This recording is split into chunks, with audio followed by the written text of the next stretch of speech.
Yesterday, Yoshi gave us some good news and some bad news. So the good news are we have a holiday update. The bad news are the skins are not coming back. So unfortunately, no Cookie 7. For those of you that didn't play last year, we had a bunch of skins for all the heroes, but this year we don't get that. Are you happy about that? I mean, I'm glad we got a holiday update, I'll be honest. Like it's cool, it's very festive and it's fun. And Mm-hmm. like that is the vibes that I want in my Deadlock games right now. I'm definitely upset about the Cookie 7 cuz that's my boy and I loved the Cookie 7, but overall, I'm happy. I think it's cool. That's fair. For those of you that haven't seen the update yet, because it just came out yesterday, like kind of late afternoon ish. It was kind of random, and there was no patch notes. So it was literally just Yoshi being like, "Hey, we just released an update. You're now festive." So there's no balance changes, at least as far as we know. Like Valve does have kind of a history of Sneaky. tinkering with some values without telling people. So there might have been some stuff, but as far as I know, I haven't felt anything different. I haven't seen anyone say that anything was different, and so I don't think that this was a balance update. Will we get a balance update before the next major patch? I would say maybe. I mean, at this point, it's kind of hard, right? Because Yeah. most of Valve is probably on vacation, starting kind of like now ish. They probably shipped that patch and they all left and pieced out. So, but just to clarify what the update was, because I kind of got lost in my thoughts, is basically the hideout looks festive. The neutrals now are like snowmen, which this is the same as last year. So it's a reused model. You can throw snowballs. So each hero has a snowball that you level up. And the challenge is basically you need to get one win on each hero to get a Christmas ornament on your tree in the hideout. And that also levels up your snowball so that your snowball can actually do like a little bit of damage. It's a really fun, like, just engaging event. It is, I remember Mhm. last year, one of the big complaints was, like, people are ruining my games trying to do these quests for their heroes, and Yep. now it's, you don't have to do all of them. Like, this is really just a for fun type of thing. There's, Yep. if you really want to see all your ornaments on the trees of every single hero, then yeah, you're gonna spend some time kind of learning some new heroes maybe if you haven't branched out. But uh, Mm-hmm. it's fun, it's cool. I think overall, I was like hoping we would get something at least like this because with the announcement that we had last week, which was we're delaying the big winter update. I was like, oh, maybe we're not gonna get a holiday update at all, but they came through. Mm-hmm. Yoshi surprised me, I think, with this one. It's nice to see for sure. It feels good to have these types of like little holiday events in the game, even if they don't like have like aren't accompanied by like balance changes or anything like that. Yep. One thing that we learned yesterday for sure is that, well, we know who Valve's favorite child is because Dota got a new Oh major no, update I with a wasn't new sure if you knew hero, about and we this. got we got nothing. We got nothing. So no, I was reading the Dota patch. It looks cool. I was actually asked to play it by OBT. Asked me last night because I've played a lot of Dota, obviously, but yeah, I was just busy, so I couldn't. But it looks interesting. We got the frog now in Dota. But anyway, not going to talk about Dota too much because I was kind of surprised. I'm always surprised how little Deadlock players know about Dota. Like, Yeah, there's so many Deadlock players that know nothing about Dota and have never played Dota, and that's really cool to me because obviously it's like shows that Deadlock has attracted a completely different crowd. But I'm always like surprised by that, yeah. so don't want to talk about that too much. What I do want to talk about though is in this Christmas update, right? You said ruining games.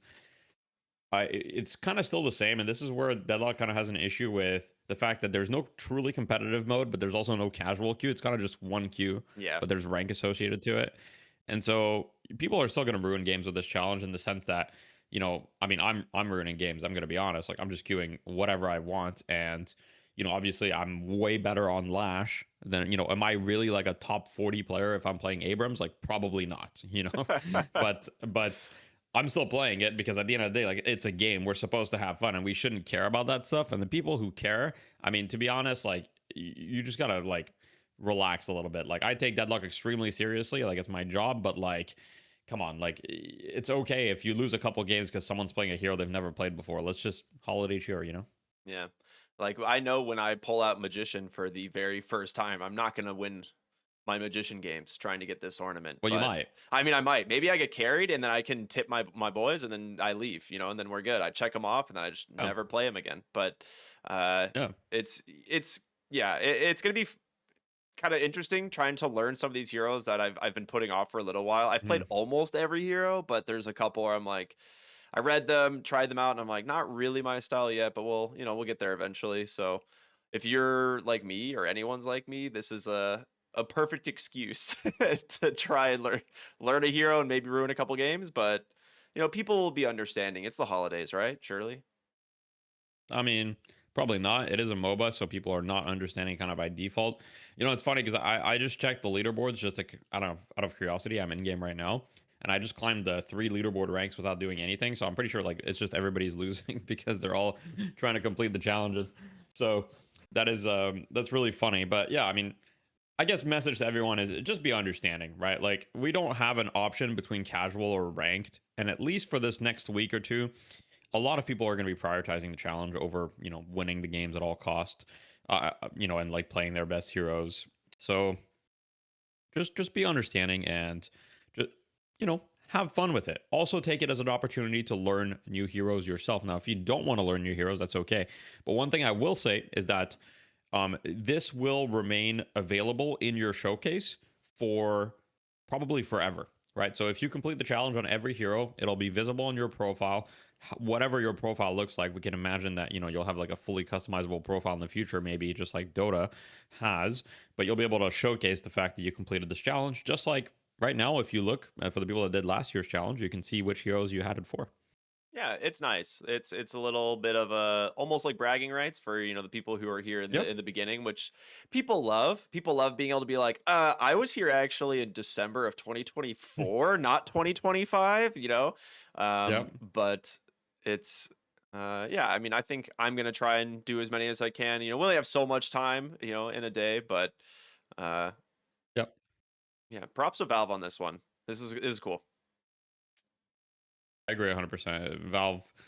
Valve cooked for sure. I mean, it's not much, definitely, but I believe that it's still welcome. And of course, I think everybody is just really excited for the big update that Yeah. at this point has been confirmed to be in January. Well, I mean, as confirmed as it gets, meaning I'm pretty sure Yoshi said something about it in the Discord, which is kind of Yoshi's usual method of communication. Um, but yeah, he said that it's going to be in January. So unless, I mean, initially they said it was going to be in December, didn't end up being December. So like, it's not impossible it gets delayed again. I'd be very surprised if it was delayed twice. Yeah. But we can expect, the content update in January with, I mean, who knows exactly what's going to be in it. There's a bunch of leaks that we won't get into because a lot of people sometimes they just want to get the update without knowing what comes. So if you want to find the leaks, there's plenty of resources out there. I believe Ansonex covers weekly news of everything that's found out. So I would recommend you check out his channel if you want that. We won't be discussing leaks on this podcast, kind of for the foreseeable future. But check out his channel if you want to know like kind of what's expected potentially. Good shout out for sure. I mean, Valve's busy. Like this is the other thing that people don't realize is like Valve is a very busy company. Like it's not like the devs are Yeah. just kind of like, we'll get Oh no. around to it. Like you said, the Dota update that just came out is like the biggest update that we've had in like 16 months. So Huge. Yeah. they've been working on that for a very long time and it's out Mhm. now and it just kind of dropped out of nowhere. We've at least had communication in Deadlock and they're like, look, we're working on stuff. The scope of this update is a lot bigger than we were expecting. Like it'll be out soon. So, if they say they're working on it and it's a larger update than, they initially expected, that makes me happy. I'm gonna let them take their time on it, make sure it comes out polished because that's the one thing we've come to learn with Valve, I think, as a company, between all of their IPs, is that like they don't half bake anything. Like everything that they put out, once it's out, they're like, yeah, this is sick. It's very good. It's well polished. Like from heroes to items to lane changes to whatever cosmetic updates, like it's always really really nice. Yeah, I mean, I've never really been disappointed by one of the big updates. I think the worst big update that Valve has done with Deadlock has been when they added the 4 new heroes, which were Sinclair, Calico, Holiday, and Yeah. Viper. That was pretty bad. Like in retrospect, obviously it was exciting, and I wasn't disappointed when they got shipped because I was like, oh, 4 new heroes, this exciting. And I was a competitive player back then, so I'm like, oh, this changes everything about draft, strategy. Like we have so many new tools that are available to us, but like the heroes were just completely broken. like not even Not remotely even close. close to balanced. Yeah, like there were so many things that were just inherently ridiculous. Like Holiday had an AoE stun on her jump pad, like there's like some things just like made literally no sense. And you're like, did anyone look at these numbers for more than like 30 seconds? Because like this like every new hero's gun was just better than every gun in the game, like just by default. And I'm like, okay, like they didn't even like put them on a spreadsheet and compare them, and like, yeah, okay, these guns are perhaps a little strong. So that one was rough. But ever since then, I mean, they kind of abandoned that kind of like that was kind of the last update that felt, I guess, rushed to me, where it just felt like they kind of shipped them and they didn't care that much.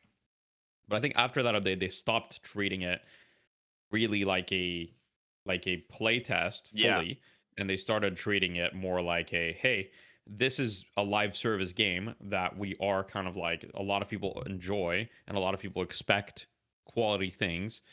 And we've used the playtest to kind of like test a bunch of things that we wanted to test. We tested 4 lanes, 3 lanes. We tested a bunch of different different mid bosses. We tested urns differently, etc. And now I feel like they're just like, well, we know kind of the main mechanics of the game work. We know the heroes work, so let's just figure out, let's just polish the game, add more heroes, add more mechanics.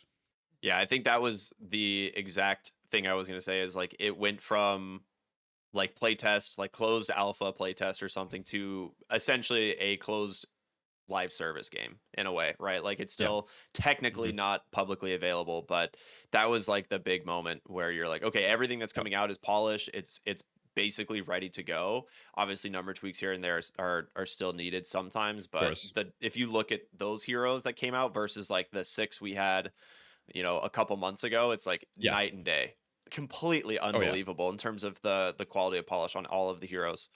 Um, it's I cool mean, to just the visuals. yeah, I was gonna say it's not just the like the numbers wise, like all of them having like honestly better models. Their textures look really Oh yeah. good. Some of their animations are better. They have like custom cursors for when you're aiming and stuff. Like there's I mean, don't all beat around the bush. They're better in every way. Like yeah, the only they're way in which sick. they like some of them were unbalanced, sure, but like design, like everything about them was better, and they were way more balanced than any of those 4 heroes. Like on release, I don't think that.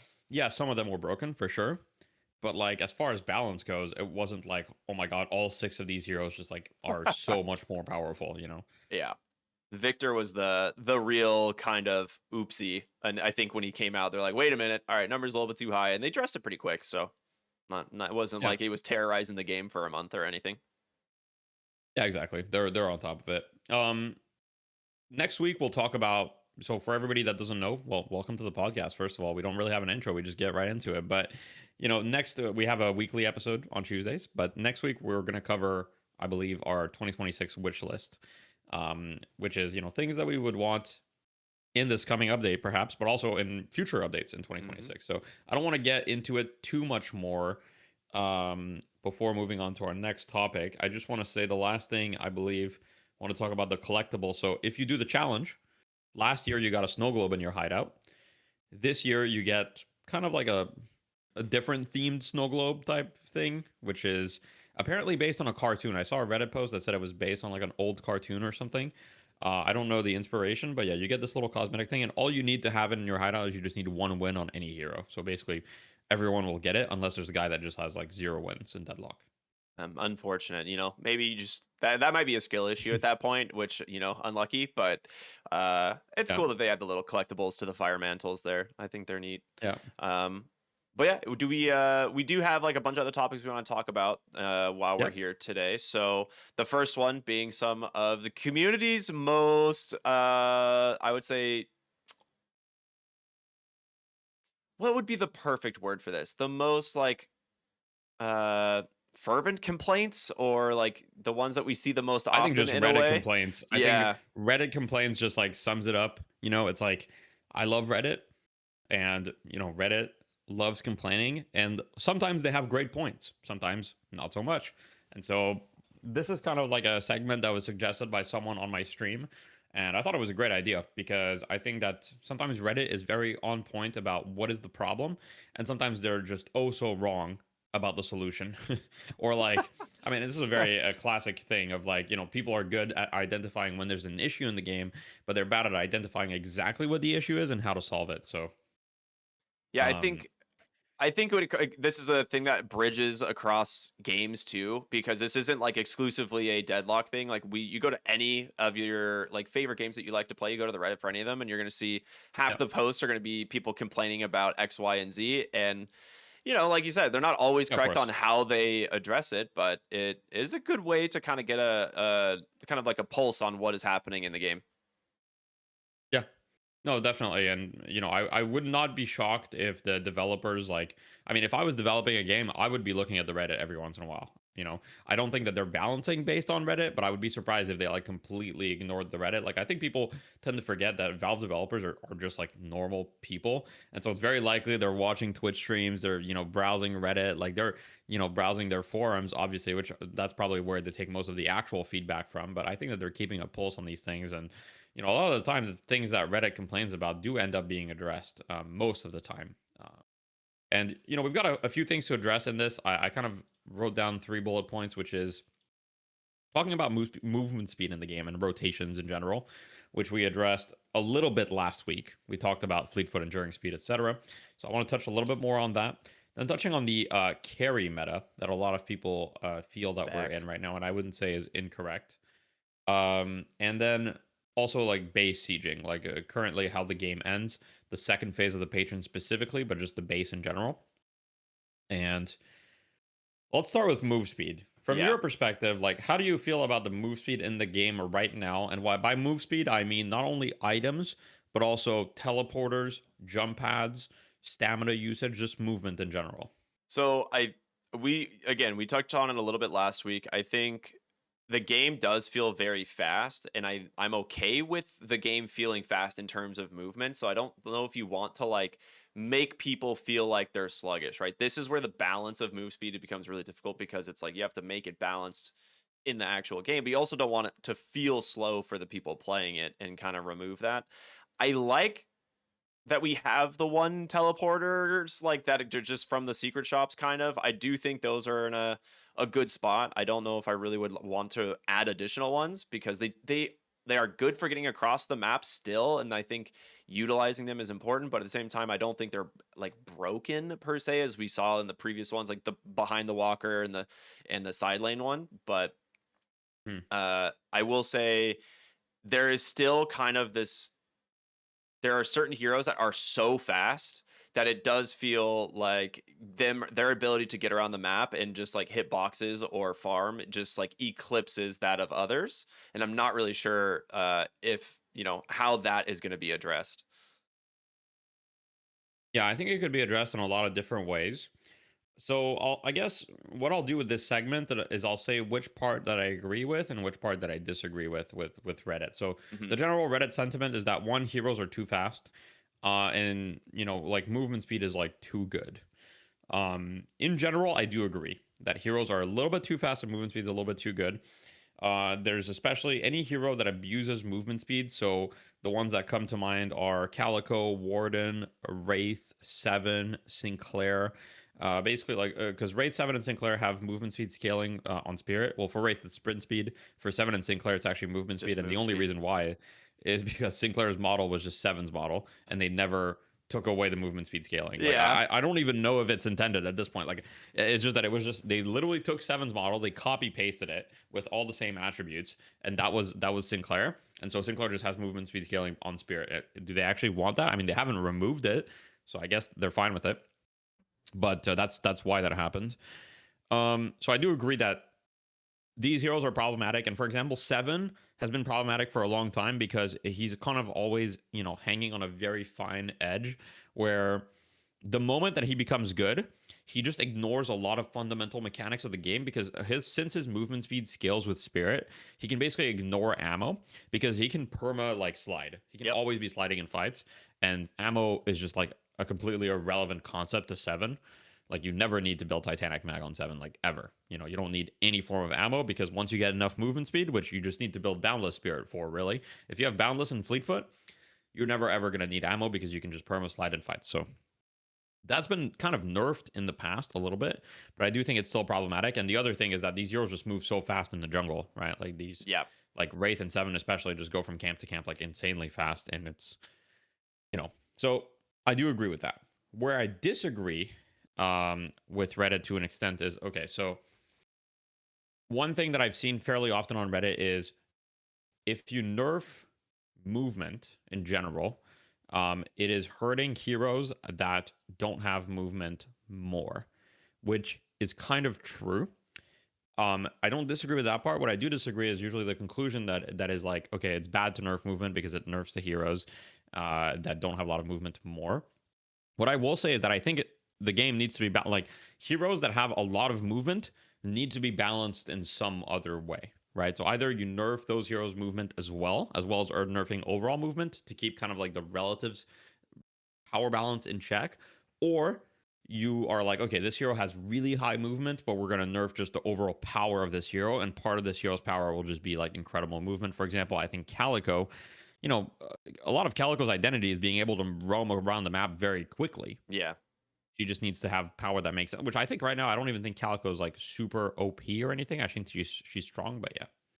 So there was some time there was a few moments over the last couple months where like you started to see kind of Calico emerge as this like, okay, she's too good at roaming, she does too much burst damage, she's too tanky, and no one could really keep up with her in farm really. And so like yeah, there are going to be those numbers. So I kind of like the idea of making movement and identity to certain heroes. Like I said, like you mentioned Seven. The reason he's been so good for so long, literally since day one, he's been one of the highest win rate heroes, is the fact that he's so fast.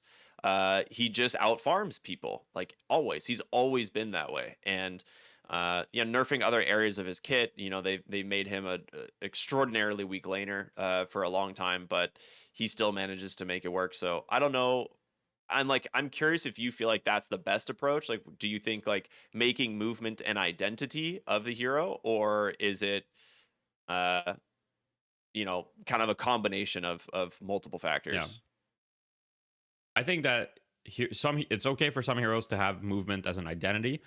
I don't think it's okay for Seven to have movement as an identity. Yeah, So I don't think Seven should have Spirit scaling on his movement speed like at all. If anything, they should go the Wraith approach and give him, sprint speed scaling. Like I'd be more okay with that. The problem is that when you give like a carry hero movement speed scaling, it just like kind of like messes with one of the core ways of dealing with carry heroes, which is like catching them. yeah, It's just like I think it's a little too easy to kite. So I don't. I think it's fine, for example, for Calico to have movement speed as a part of her identity. I think even Warden, because both Calico and Warden are tied to an ability. So there's counters to it. For hmm example, with Warden or Calico, you curse them, it's over. But with Seven, there's literally nothing you he's can just do, right? Like there's bye. no he pieces out. Like you curse him and he just like runs away at the speed of light. So, with Warden, for example, like removes the buffs, it removes the shield, everything. So Curse like deals with that. And perhaps there will be other purges that will be added into the game at a later date. We don't really know. I would be surprised if there was a lot of purges, to be honest, because like purge is kind of really strong in Super this strong game. mechanic. Yeah, like Curse is actually like such an insane item right now. It's probably the most underbought item, or one of the most underbought items at like lower ranks. But anyway, that's my take on move speed. I don't want to get too kind of long winded. So my final take on move speed would be, I think move speed as a whole should be nerfed. There's multiple ways that you can do this. There's actually so many levers. They can touch sprint speed. They can touch sprint speed scaling. They can, you know, they could make, for example, certain things in the game are additive, certain things are multiplicative. Right now, sprint speed and movement speed are additive. hmm So if they wanted to, they could make it multiplicative, just like they could do with fire rate and weapon damage if they wanted to, right? Or spirit or anything. Um, they could they could just nerf the movement speed of the items themselves. Yeah. Like they could nerf fleet foot again. They could nerf enduring speed again. They could nerf the speed slow resist on those items so that slows are more effective. Um, there's like infinite things, but I think it should be nerfed in some way. I don't have the solution. It's up to the devs to figure out what solution they want to do, but they have like 10 ways of nerfing movement speed. Um, I think jump pads should also be more punishing than they are right now. Yeah. They The do. stun feels so fake. It's like it was a temporary, like, let's just see if this helps, you know. And jump pads, you're just still like, "Ah, Yeah. I might get stunned. I don't care. I'm still getting on this jump pad, you know. Like, it's really not a thing. You're like, I guess It's I'll. better than before, but it's still fake. Yeah, it is. 100%. Jump pads are still too strong. I completely agree. I feel like if you get shot, your momentum should be like cut 75%. You should be like, whoop, and just like the snowball, dude. You're just like lobbing the level one snowball. Like that's what happens when you hit the jump pad getting shot or Would something, you know? be that'd be funny. I mean, I could be down for that. I personally would want jump pads velocity to be reduced as a whole. Oh, I okay. don't think they should take you as far. Well, okay. I think the distance itself can stay the same, but I think, for example, instead of going from like the jump pad to Oh, the buff in like 1 second, it should take you 2 seconds. I see what you're saying. I kind of like that. That's actually a neat adjustment. It's pretty tasteful. Like not a lot of it doesn't change like the idea, like the mechanic of wanting to use it for whatever reason, but it's just not as You would also fast. be stunned for longer, Yeah. because if you do True. that change, like you would be stunned for longer, so it would feel more punishing. So I think, I mean, I would be down to try it. That's Like cool. obviously, if it doesn't work, Valve can always revert it, but it would make the stun feel more impactful, and it would also make it so rotations are slightly slower while still being faster than walking. Yeah. That's a cool idea. I actually like that one a lot. Well, Valve, There you go. get to work. Yeah, and seriously, take that one. Just put that one in, you know, just for a week, and we'll test it, see how it goes. Yeah, unfortunately, we're kind of past the times where we would just put a mechanic in the game for Yeah, 1 week and test it. That was like May 2024 or yeah, like June 2024. We did that. Nowadays, it's more if a mechanic gets in the game, it'll kind of be tested for like 3 months, yeah. and maybe they'll do something about it. They'll adjust numbers. But Is there any do other you have move any speed final talk? thoughts on the move speed? Oh, I was same gonna ask the idea. same thing. Okay. So I don't think so. I think move speed. We can kind of wait until the next big balance patch anyway to kind of see how they're Yeah. going to adjust it because I think it is going to be one of the big topics that is going to be Mm. probably modified, you know, for any Yeah. of the reasons that we talked about. But um, I'm down to move on to the carry meta if you want, like the idea that we're back into the M1 carry meta. Yeah. I think we could talk about that for sure. So the carry meta. Okay, so I think a lot of people are upset at heroes like Geist, Wraith, even Seven, Geist, Wraith, Seven. What's the Mirage? Obviously, Mirage is a big one that people are Yeah. extremely frustrated with, myself included. I see Mirage on the enemy team. I like a couple blood vessels that like start popping, and I'm just like, oh my god, no. Um, and I think the reason for this is okay. We can boil down the reasons in a couple things. So the first reason for the carry meta is that the it's no longer as easy to like kind of punish scaling heroes as it was previously because of the new walkers. Okay, so the new walkers kind of favor turtling more than they did before. So obviously you can still get snowballed for sure, but it's much harder to just like punish just a wraith or a mirage or something that's just chilling in the jungle and comes out at 20 minutes with like ricochet and is already scaling. So that's the first thing.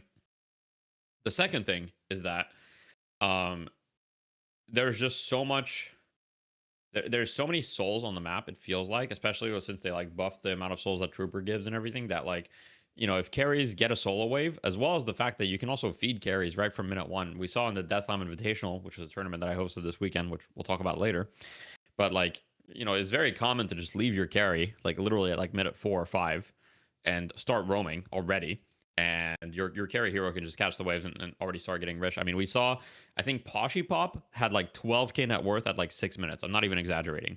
Like he went, or like six or That's 7 minutes. It was, insane. it was something crazy because he went cultist like literally first item, and like obviously everything worked out, but like I've never seen anyone that rich. Like that is like the richest I've ever seen anyone in Deadlock, and that's just possible because of the new kind of like wave and soul sharing encouraging roaming earlier. Like you don't need to catch waves as two, which encourages soul concentration on heroes more.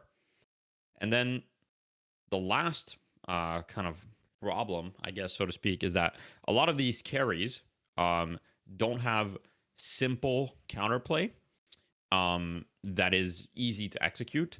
It's like you need and they do like hybrid damage very often. So yeah, those are like, I think the three factors that are making this carry meta happen. I do agree with the whole like simple counterplay thing. I think that's one of the key points that makes it very difficult to punish them is, you know, if a wave is pushing in, they're just going to farm it from the safety, like behind the walker. Like they'll just sit all the way back. They'll just clear the creep wave. And then once it's clear, they'll Mhm. come grab the other half of the souls. And there's nothing that you can really do to punish this without probably killing one of your own heroes in the process, which doesn't feel good, you know?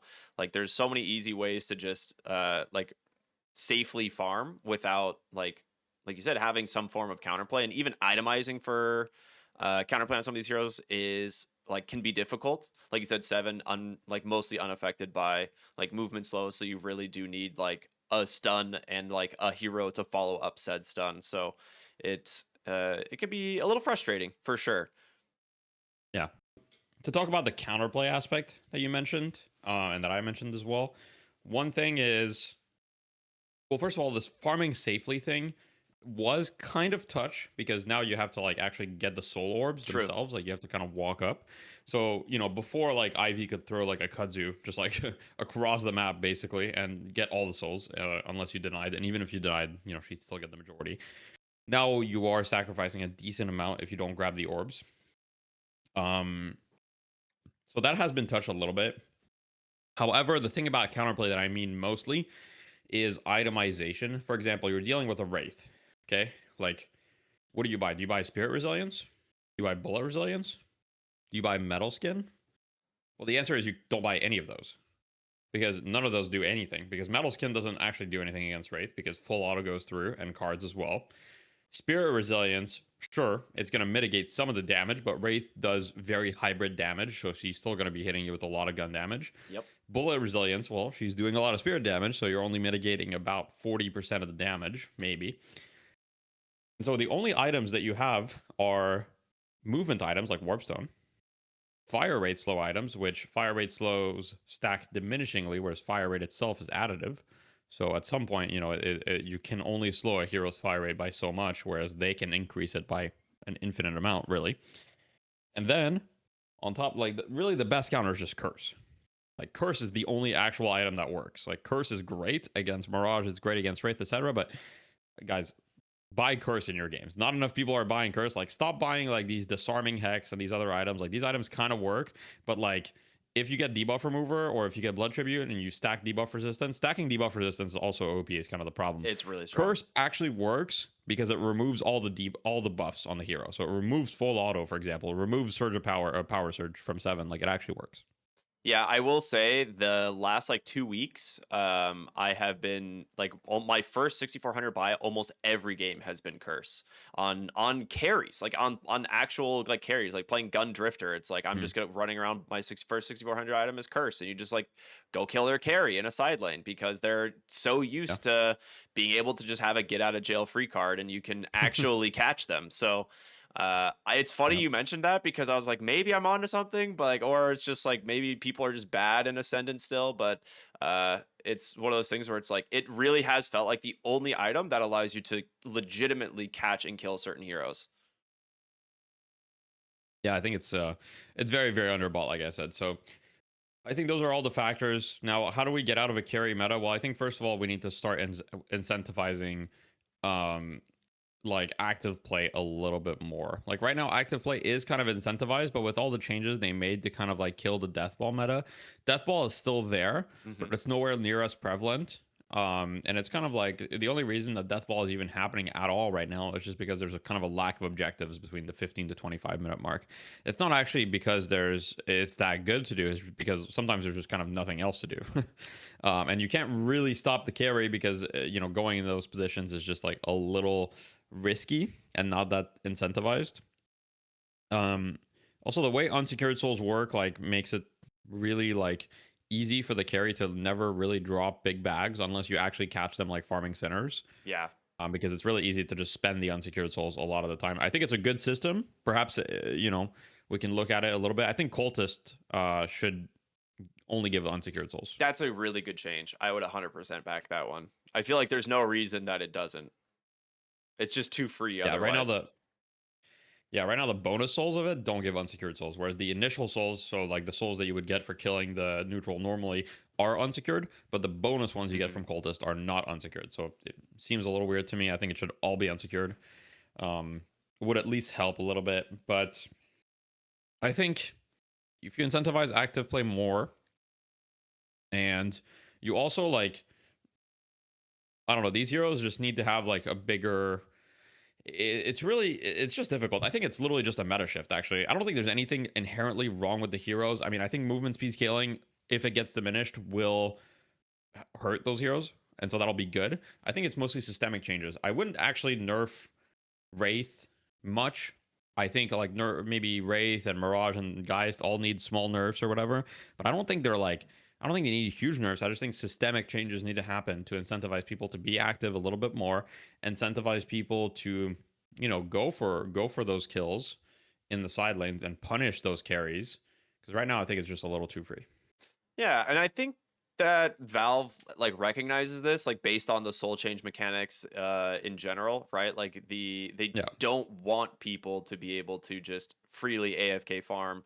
Like it seems like yeah, they're kind of trending in the right direction, but it's just not at the perfect sweet spot yet, which is fine. Like that's the whole point of these updates, and we'll see, maybe things will change drastically and we'll be in a huge spirit meta again, or maybe we'll be in more of a gun meta when the next patch comes out. But I feel like they've done a pretty good job at trying to keep it relatively balanced. I think the power spikes of yeah. spirit in the early game have definitely helped offset some of the kind of lane dominance of some of the gun carries, because Mhm. some of them were just way Yeah, too strong, but now they're getting like straight up yeah. bullied in lane, which is good. So props on those.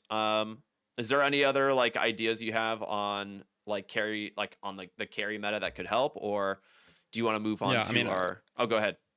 just the last thing I want to say about the carry meta, just a message to everybody is that like, um, gun carries are actually like, they're still bad. I just want to clarify that like gun carries are bad, and the reason why they're bad is because metal skin is like legitimately just the best item in the game. Like, we will never be in a like, okay, if anybody on Reddit in the next like month ever says we are in a gun meta, or if any of your friends ever say we are in a gun meta, I would advise you to just point them to the metal skin item, because that item is like literally just by itself. I mean, there's plenty of other items that are good against gun, for example, return fire, suppressor, etc., disarming it. But just the metal skin item essentially guarantees that gun can never be meta truly. And if you look at all the heroes that are quote unquote gun right now, that are the carries, the Mirage, the Wraiths, etc., they're all hybrid. They're all None hybrid. of them are actually gun. Like, you don't see like Haze is not a good gun carry right now. Like, she's just not. Like, gun Calico does infinite damage, and it's actually pretty good until someone buys metal skin, and then you do nothing. And then you need to buy curse. But then if multiple people buy metal skin, curse only buys you, so much. And it's also double the cost of metal skin. So I don't Yeah, want to get into it much further, but like, gun meta is not real, and probably will not be real unless they buff gun extremely significantly, or nerf metal skin. yeah, that's fair. I like that. That's a good idea. Well, not like a good idea to implement, but it's a Yeah. really valid point. Um, Just a reminder to everybody, metal skin exists in the game. Okay, good like, I PSA, just good item. It's a good Yeah. item, guys. The last thing we want to talk about when it came to the Reddit complaints was the base sieging, and specifically Yep. another thing that we mentioned in the last episode was that the second patron phase, you drop patron and then you kind of Yep. stick around. And you're like, guys, do we need to back? Do we need to stay? And you're like, well, they have one hero dead, so we should just all in the patron. They can't stop us, right? What what needs to be done here? Because I kind of Hmm. agree that like it feels pointless. You walk into the pit, you just kind of spread around the ring with like a few Yeah. different heroes. You can't all be controlled, and at least one or two of you will kill it. Yeah, I mean, the entire base is kind of a joke right now. Obviously, it needs a rework. I don't think that's big surprise. Like, the shrines don't give you like, there's literally no reason to kill the shrines right now other than to down the patron. Like, you can never do like a small little base push where you just get the shrines and back up. Like, it's like either you go for down the patron, or you don't push the base at all, because there's no point in getting the shrine. So that's the first thing. Then the patron itself is kind of a joke. It doesn't do like anything. It just like sits there like a good boy Floats and just around. yeah. And the laser is like so delayed. If you It guys have ever does noticed, nothing. it's like takes forever. Like, I don't know. I've never been hurt by a patron laser in my life. I've never been like, wow, the patron is really hurting me right now. um, And a lot of people say the base guardians are weak. I kind of agree, but I don't actually mind the base guardians being weak. I think it's fine because there's like 3 lanes of them, and I think that base guardians should be like relatively easy to take. Like they don't need to be super strong. But second phase of the patron, there's a lot of ways you can fix it. You could give it resistance based on the amount of teammates that are in the pit, so that at least like, hey, if you have like 3 teammates, like I don't know, like give it like 15% resistance per teammate. So if you have 6 teammates, it's like 90% resistant to damage. So it barely takes any damage if your entire team's in the pit, so they can't just end the game in front of you. And if you have just a few people, they can still end the game, but like it's resistant. It should also probably just be tankier in general. Um, yeah, I don't really know exactly how they would fix it, but like that would be the first thing that I would do if I were them. Like that seems like an easy fix. Like that part just seems like good. The resistance per allied unit is actually pretty cool because it basically forces the enemy's hand of like you have to fight us. Like you can't just sit here and all in Yeah, the patron. It's like we're all yeah, here. You know, five of us are in the pit. It's like if you want to yeah. take this, you can fight us, and you know the better team wins at that point. But it doesn't. It would feel a lot better than just straight up ignoring the enemy team. I can't tell you how many times everyone's just like goes into the pit and is like, just shoot the patron, and it just dies in a second and a half while the enemy team is like desperately trying to throw any spell to stop you.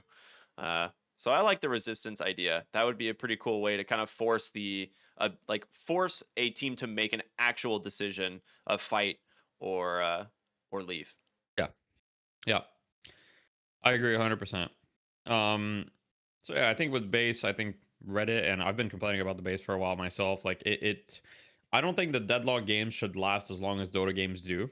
True. Because I mean, there's a lot of things like when I play, for example, Dota. I feel like a 40-minute Dota game is a lot more chill than a 40-minute Deadlock game. Like a 40-minute Deadlock game, I feel like I just came back from the war and I have like PTSD and like war flashbacks. 40-minute Dota game, I feel like I'm just chilling. Just because it doesn't feel, I don't know, like it's just the fact that it's not a shooter, it's not as intensive, like it's not as fast paced. Like in Dota you have a lot more time to kind of just chill, you It's know. a lot more strategy. Like it's still a game of chess when it Yeah, comes to Dota. yeah, So you have these moments of like, okay, I'm gonna go hide in these trees and look at my map and figure out where people are gonna go and what I should do. And you know, yeah. in Deadlock, you're like, I have to be running over to this area, shooting a bunch of stuff, and then also thinking about my next move. Right? Like Mhm. the pace of the game shrinks. Uh, and I don't I one of the things you mentioned is like you're okay with base guardians being like a little bit like squishy in a way or like not super tanky. I agree. I think the moment that the base guardians are too strong, we have 40-minute deadlock games. And I think that is a way Mhm. bigger issue than like the base being too easy to siege. Yeah, I mean the games are already like 40 minutes for lower ranks. Like Yeah. if you're like, if you're below Archon, your average game time is probably at least 35 minutes. So it's a very slippery slope because right now we're seeing at the very, very highest level, games end below 25 minutes, like literally all the time. Like in fact, I'm Mhm. just gonna open up my profile here and I'm just gonna look myself and it's like, you know, I mean, okay, I've actually had a couple longer games recently. I have a few games above 30 minutes, but usually on an average page of mine, my average game time is probably like 26 or 27 minutes if I had to guess. Like it's not very long, and a game ending in like 20, 21, 22 minutes is not like that unusual. Like every page I have a game that's like less than like 20, I would say 23 minutes. In fact, like I've okay 18-minute here, I literally have an 18-minute win. Oh, that's a And like fun one. I have two 19-minute wins here, like literally two 19 minutes, and this one I don't I'm looking. I don't think there was any disconnects. I don't think this one. Yeah, another 19-minute game. There were no disconnects in this one either. So like, it's just because you get one base push and then you end the game. Yeah. But yeah, I think we can move on from kind of the base. I think everybody kind of agrees it needs to be reworked, and it's an interesting topic to discuss. Hopefully it'll be addressed in kind of the next major patch, but we'll see. Yeah. Well, one of the next things we do want to talk about are just kind of like we have a heroes. This we'll kind of leave this one up to you guys as the community. If you have a better suggestion on like what to call this, or heroes or items that you recommend that could go in this segment, feel free to leave a comment. Let us know. But what the idea is, we want to kind of bring up one hero and one item that feel bad for whatever reason, either like bad to play, Yeah. bad because they're not implemented well, or bad like just because they're terrible. Like no one buys them, no one plays them for whatever reason, right? Like Yeah. so if you have an idea or things you want to include, let us know. We'll look at them and kind of maybe put them into the next episode. But Deathy, I know you have some ones that you wanted to mention, so I'll Oh yeah. let you go for the hero. Yeah. So for the hero, my hero that feels bad is Grey Talon. Now, I don't really play a lot of Grey Talon, but the reason why I think Grey Talon feels bad is what I mean by feel bad is I think Grey Talon is a hero that if this hero is ever strong, the game is just miserable. And if he's weak, then he Yeah. just doesn't really feel that fun to play. And I think right now Grey Talon is like a little on the weaker side, and he just doesn't feel that fun. And I think that perhaps perhaps we need to rework his charge shot, his first ability. That would be my suggestion, because I think that the rest of his kit is kind of cool. Like I think the trap by the spirit snare is cool. I think rain of arrows feels a little clunky, but it's like, okay, I can see the vision. I think guided owl is a super cool ability. Like Yeah. I love that ability. I would not change anything about it. I think it's great. I think the fact that it executes is fine. It's like a global ult that allows like synchronized ganks like with teammates. Like I love the concept of it, but yeah, charge shot is just like miserable when Grey Talon is strong, because you just take 1,000 damage from across the map with like literally no counterplay, and you just get deleted in like 2 or 3 arrows from really long distance. So I would just rework charge shot for to something else. That'd be my idea.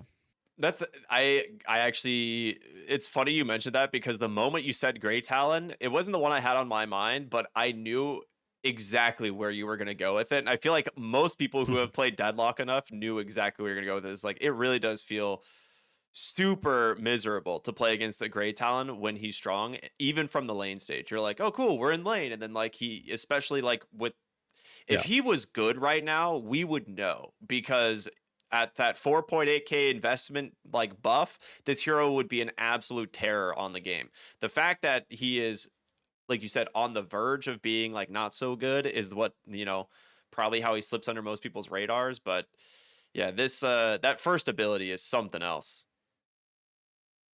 Yeah. Yeah, I mean, I honestly don't have anything else to say about Grey Talon. Like this hero is just like it's just miserable to get one shot. I think literally everyone agrees, and if he can't, the problem with the hero is that if he can't like effectively like kill you instantly or very quickly with his charge shot, the hero's just not good. Yeah. That's just like historically that's kind of always been the case. He's only been good when he can just like kill people with charge shot very very quickly. And right now, that's not really the case. He can't kill people fast enough, and well, therefore, he is not great. Yeah, 2 charge Which, shot arrows to kill pretty much any hero for him is not a fun interactive experience for everyone else. yeah, yeah. So Which what's brings the me to the yeah. item that feels bad. Now, there's a couple options for this one. Um, I think probably the item that feels one of the items that is very often kind of described as like the worst item in the game right now is probably cheat death. Um, but I'm kind of hesitating between cheat death and witchmail for this one. I think they're both kind of bad, but I think cheat death. Everybody kind of knows cheat death is bad, so I'm gonna leave that one up in the air, and I'm gonna focus on a witchmail, Okay. which witchmail I think conceptually is a cool item. Now, obviously, being able to get a lot of cooldown reduction can be broken, but it's kind of like a power trip item. Like it's like, oh, you spend 6,400, you could potentially hit the jackpot and reduce this ability's cooldown over and over again, and it could be really good. Now, the main problem with witchmail is really just the fact that you die just too fast. Like you literally you don't get to use witchmail Yeah. because you just die too fast. Like so, there's like literally like unless you're like a super super tanky hero where you're just like late game build, you have all your resistances and everything, then witch mail can kind of make sense. But otherwise, like it's just useless because you just die. Yeah, this is one of those items that like you can tell it's definitely intended for a certain type of hero, but those types of heroes can't take advantage of it because like you said they die. Whereas like you put this on an Abrams and he's like, "Cool, yeah, I'm never going to die and I might have like my abilities up more often or something," but he's not the type of hero that wants this. So, uh it's cool. I that's actually a really funny idea. It's not something I really thought about.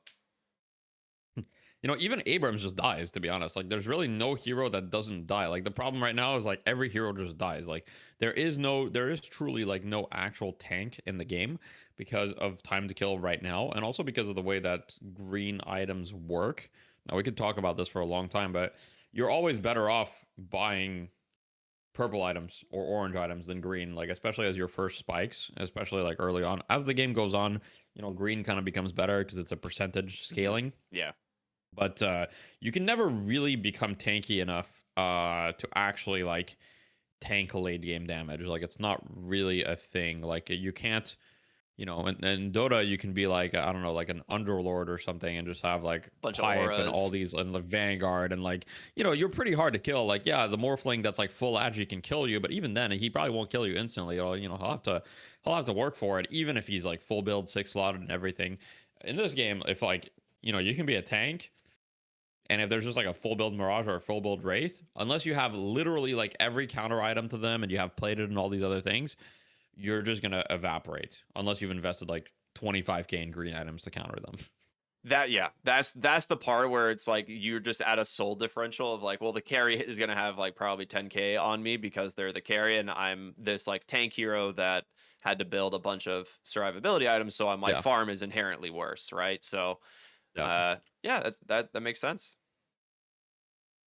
Yeah. So my suggestion, I guess every time we'll do this, I'll kind of give like a suggestion on the item or whatever. But I actually don't think so. Witchmail itself can be a little problematic. I think Witchmail instead of like right now it gives 14 spirit power.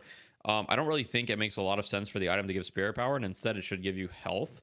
The item should feel like you're kind of tanking up. Like for example, right now, like if I spend 6,400 on a green item, okay, let's say I have the choice between Spellbreaker or Witchmail, like Witchmail stats give me 20% spirit resist, 14 spirit power. Spellbreaker gives me 25% spirit resist, 25% debuff resist, and I get a passive where I get 75% reduction against any spirit nuke every 9 seconds. Why would I ever buy Witchmail?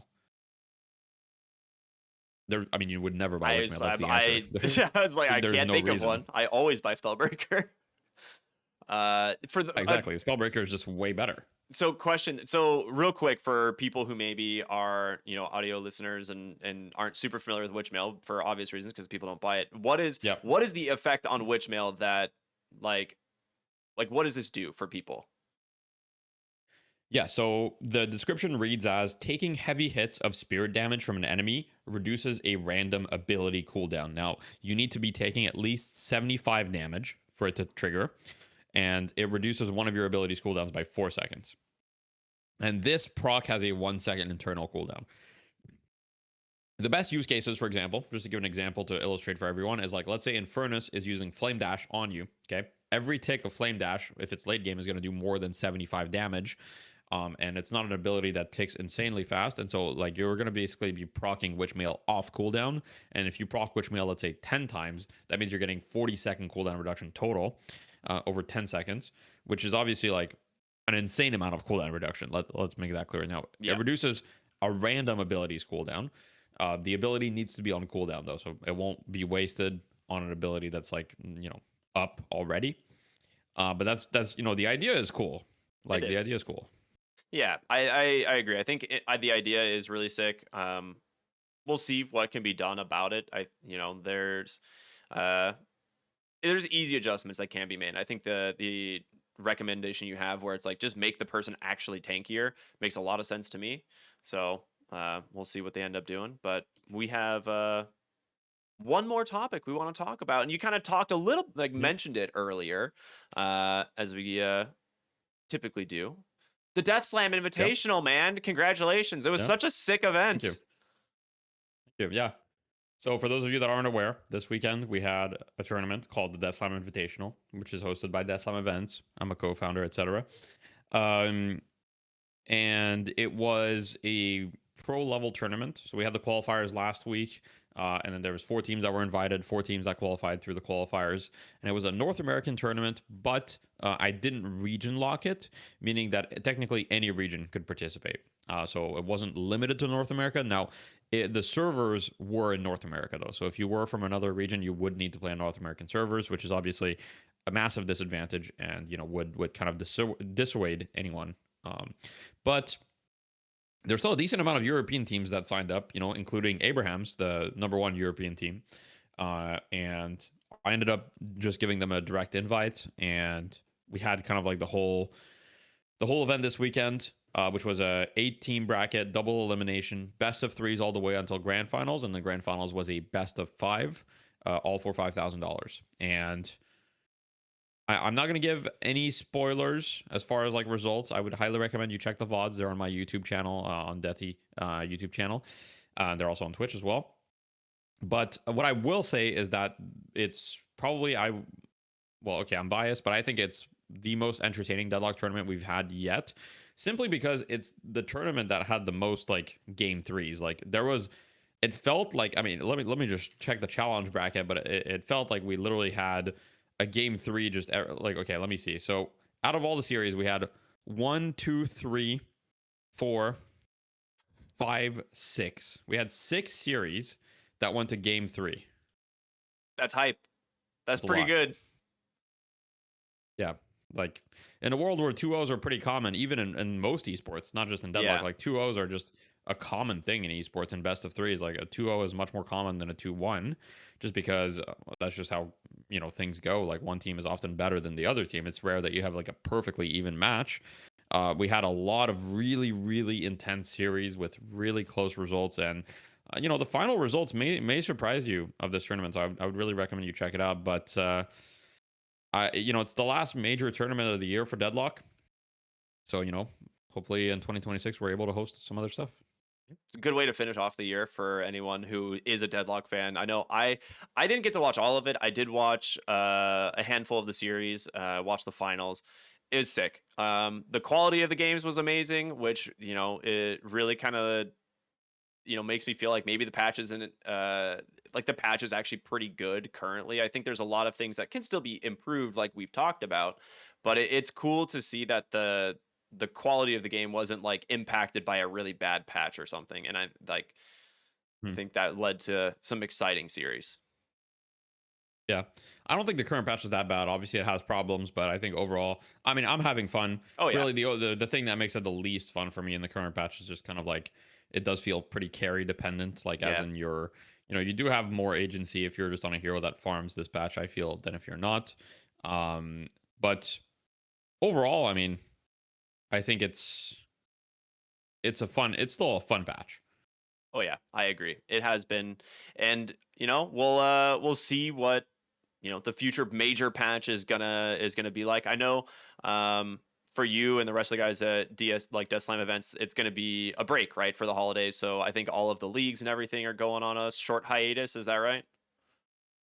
Yeah, overall, it's going to be a break. Even the academy, I'm taking a little break. So, it's important to, I guess, recuperate in general. And I think everybody, like, at the end of the day, everybody's going to be on holiday break. Even Valve. So Yeah. I think the next couple of weeks are going to be pretty quiet for Deadlock, which kind of sucks, because I think for a lot of people, when they really, really love a game like Deadlock, like I love Deadlock so much, they look forward to the holiday season as like, hey, they get a week or two off work, and they get to really just like, kind of know life their favorite game. And for this year, well, you can play Deadlock, but there's not a new patch, so Yeah. it feels a little bad. And so I think there's going to be a decent amount of people that might be playing other games over the holidays, and that's completely okay. If you guys aren't having fun with the current patch, just like go play another game, wait for the big update. That's completely reasonable.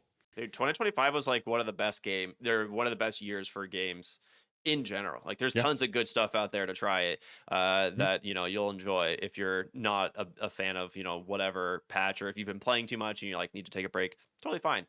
Burnout's a real deal. Don't overdo it. You still want to enjoy the games that you play, especially a game that can be as difficult to play as Deadlock. Yeah. So, Yeah, I agree 100%. I might, I might give Path of Exile 2 another go or something. I mean, we'll ooh, see, but I might myself look. I mean, maybe I'll just play Dota again. I mean, dude, I'm let me know not if you saying do. I'm not gonna play Deadlock, but yeah, I mean, I probably will at some point. Yeah. I still need to update it, but I mean, I was playing Dota like just like 3 weeks ago. I think I Uh, went through like a couple days where I just played Dota because I was waiting for like a Deadlock patch, and I was just kind of like, I'm bored, you know. yeah, we'll see what happens. Yeah, I mean, I just came off the back of working a Dota event this whole last week, so it's like I'm like Dota brained out right now. So now I get to get back into Deadlock, which is great. So good times. Yeah. But as for episode number 2 of the Bear Pit, I think we've done it, man. We brought it all the way to the end. It's been a lot of fun, as always. Everybody, we will be releasing weekly episodes, so make sure to come back for next week. Like Deathy said, it's going to be our wish list, our hopes and dreams for what will be the future of Deadlock in 2026. It'll be a lot of fun. Make sure if you are listening on Spotify or watching us on YouTube that you subscribe to the channels. We would greatly appreciate it. It'd be super nice of you. But final thoughts, Deathy, anything you'd like to say before we go? Um, Not really. The only thing I would say is if you guys have any suggestions for, any segments or anything like that you'd like us to see us do on the podcast, for example, the Reddit complaints kind of segment is an idea that we got from you, and I think it's a great idea. So if you guys have other ideas, we're I'm I really want to do stuff that you guys want to hear. Yeah. At the end of the day, I love talking about Deadlock. I can talk about almost anything Deadlock related. For me, the most important thing is talking about things that you guys care about and you guys, find entertaining. So let me know kind of what you thought of this episode in the comments and what you'd like to see in the future, just so we can always kind of improve and give you guys what you want. And otherwise, I mean, have a great week, and we'll see you guys next week, which will be on December 23rd, right before the Christmas. And so that's where we'll wish you happy holidays and stuff. All right. We'll see you next time, everybody. Bye bye. Bye bye.